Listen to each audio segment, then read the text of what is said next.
আরবি মাসের গণনা মুহররম মানে ইতি কথা নবী রাসূল সাহাবার মুহররম মানে সৃষ্টির শুরু আবার বিনাশ হবার হুঁশিয়ার বিনাশ হবার হুঁশিয়ার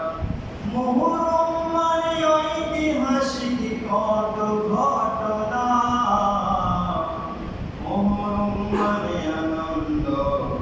মুহররম মানে বেদনা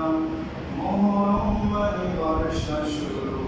আরবি মাসের গণনা জান্নাত থেকে বাবা আদম আসলো দুনিয়ায়